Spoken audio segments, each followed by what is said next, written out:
Welcome, Grade 12 scholars, to the International Online School. Today, we're excited to explore Chapter 15 of our physics course, Alternating Current, meticulously designed according to the Federal Board of Pakistan's curriculum and standards. Let's begin with physics. Let's dive into Chapter 15, Alternating Current, an essential aspect of physics.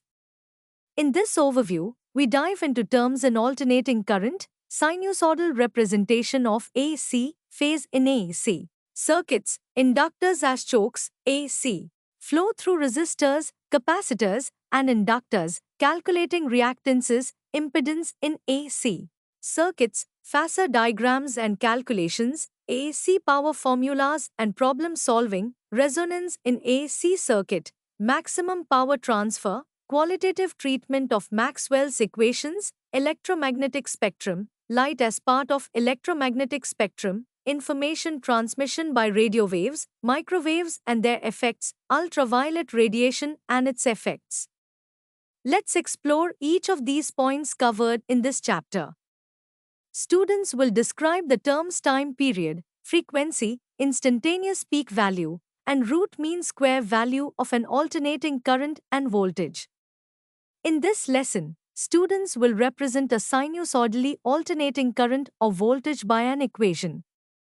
They will understand the mathematical representation of AC waveforms. Students will describe the phase of AC and learn how phase lags and leads in AC circuits. This lesson involves understanding the temporal relationship between different components of an AC circuit.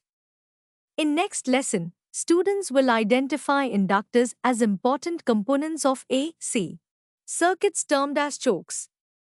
They will understand the role of inductors in presenting high resistance to alternating current. In next lesson, students will explain the flow of AC through resistors, capacitors, and inductors. This lesson involves understanding how each component responds to the alternating nature of the current.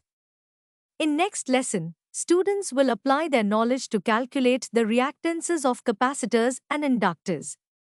This lesson involves mathematical calculations related to the impedance offered by these components to AC. In next lesson, students will describe impedance as the vector summation of resistances and reactances. They will understand how impedance represents the total opposition to the flow of AC in a circuit. In next lesson, students will construct phasor diagrams and carry out calculations on circuits, including resistive and reactive components in series. This lesson involves graphical representation and mathematical analysis of AC circuits with various components. In next lesson, students will solve problems using the formulas of AC power. They will apply these formulas to calculate power in alternating current circuits, incorporating resistive and reactive components. In next lesson, students will explain resonance in an AC circuit and carry out calculations using resonant frequency formulas. This lesson involves understanding how resonance occurs in circuits and the calculations associated with resonant frequencies. In next lesson, students will describe that maximum power is transferred when the impedances of the source and load match each other in an AC circuit. In next lesson, students will describe the qualitative treatment of Maxwell's equations and the production of electromagnetic waves. In next lesson, students will become familiar with the electromagnetic spectrum, ranging from radio waves to gamma rays. In next lesson, students will identify that light is part of a continuous spectrum of electromagnetic waves, all of which travel in a vacuum with the same speed. This lesson highlights the relationship between light and other electromagnetic waves. In next lesson, students will describe that information can be transmitted by radio waves.